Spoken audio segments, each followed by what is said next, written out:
In this series of videos, we're going to take a look at what's new in the fall 2016 release of EvolveXM.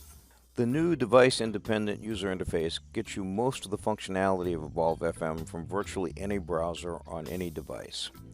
You can be logged into either or both user interfaces at the same time. Just click on the browser session you want to use and work with your data. Over the next couple of release cycles, we'll continue to add components and functions to the new user interface, which we are calling XM. The old user interface, we're calling this one Classic, will be available for quite a while, so you can migrate to it at your own pace. Certain components of EvolveXM still need to be migrated to the new XM device-independent format, and are thus currently only available in Classic.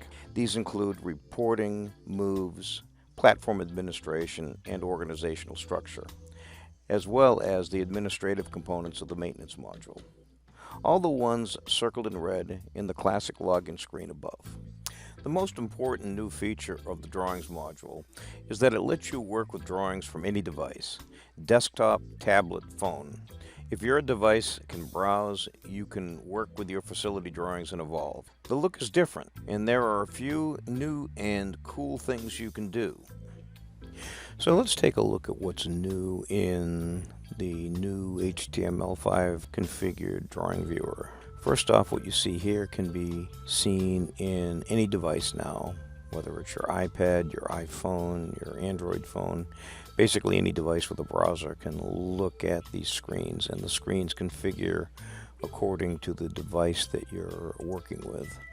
So you can tell Evolve that you're working with a phone or with a tablet or with a computer, and it will reconfigure the screen to match the device that you're working with.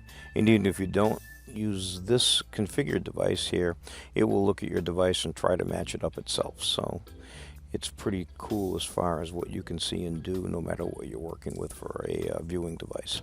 So let's go through what's here. So essentially the same functions are in the same places.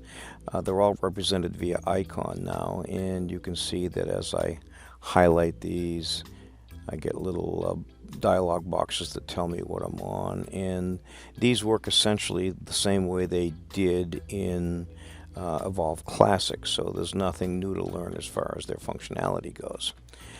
But there is some additional functionality in certain areas that's good to see, and so let's take a look.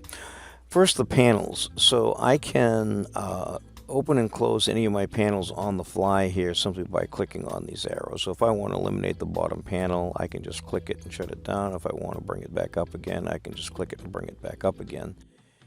Same with the right panel, and same with the left panel as far as making them disappear. So I can make my screen, as far as the real estate goes, look pretty much like I need it to look. And the other really important thing we have to talk about has to do with when you're in the drawing area specifically.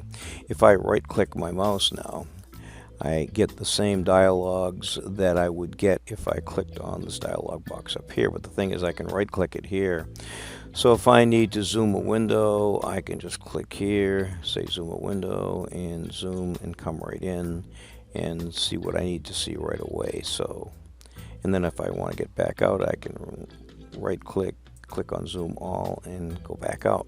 Selection of a space is the same as always, pretty much. I have to be on select, that's the first thing, and then you notice my spaces are highlighted, and if I click on a space, information about that space comes up over here. And of course, if I click this dialog box, it opens the actual space form, and I can do any edits that I need to do.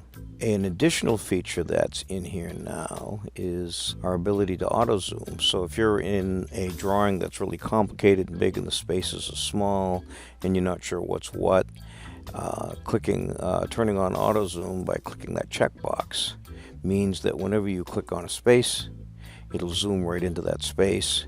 And then you can use the wheel on your mouse to zoom in or out to get the zoom that you want. It does a max zoom automatically, so that if I click over here or up here, you can see that the space that I click on becomes front and center, and it's zoomed to the maximum possible resolution so I can see what I need to see. And this can be convenient at times, and there's times when you don't want it on, so it's easy enough to come over here and turn it off anytime you want to. Click a zoom all and get back to the more conventional zooming and panning that you're used to. Next thing we want to do is look at grids. So down here, if I've got my grids panel opened up, I have all the same functions that I had before. Additionally, in this case, we'll take a look at assets, and we also now have the additional search feature that lets me pick, for example, a name of an asset.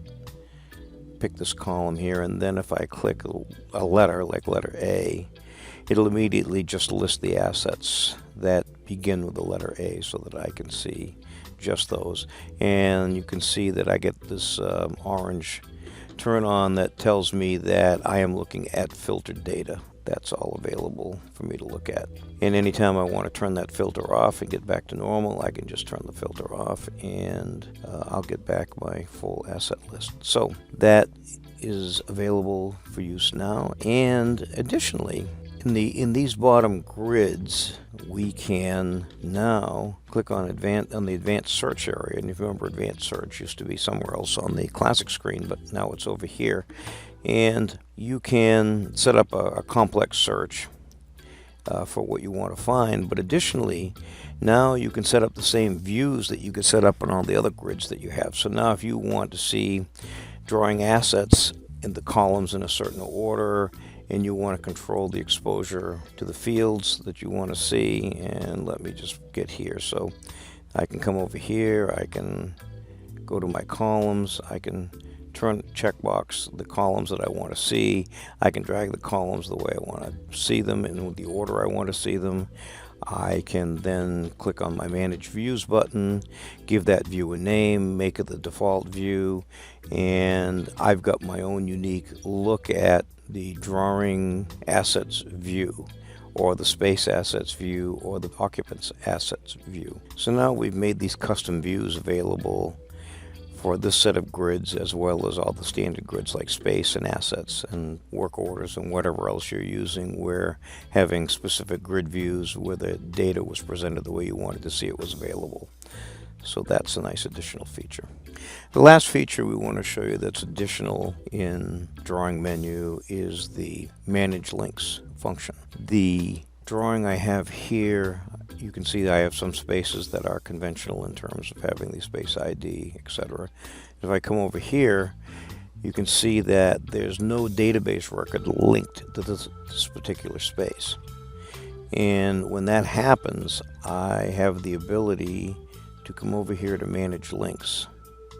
And I'm able to get a list of all the, in this case, spaces that are in the database that aren't linked to specific drawing records. And if I want to connect, if I know which one I want to connect, I can simply pick this record, say link it to that space, and then it'll get linked, and then I can open this record and fill in all the additional information about that space once it's linked. So this gives you an easy on-the-fly way to connect or reconnect database information to drawing information in instances where it may have become disconnected for some reason. And we've made this function much more comprehensible and much easier to do on the fly. And I think you'll find it pretty useful. And that's a pretty succinct summary of what's new in the drawing viewer. And the most important feature, I think, in the whole thing is the fact that you're now device independent. The idea that you can look at your drawings on anything from a phone to a full computer screen, meaning you can go out with whatever device you have on the fly and take a look at what you need to take a look at, is really pretty handy. So thanks for watching, and I hope you found this little presentation useful. EvolveXM, everything you need, nothing you don't.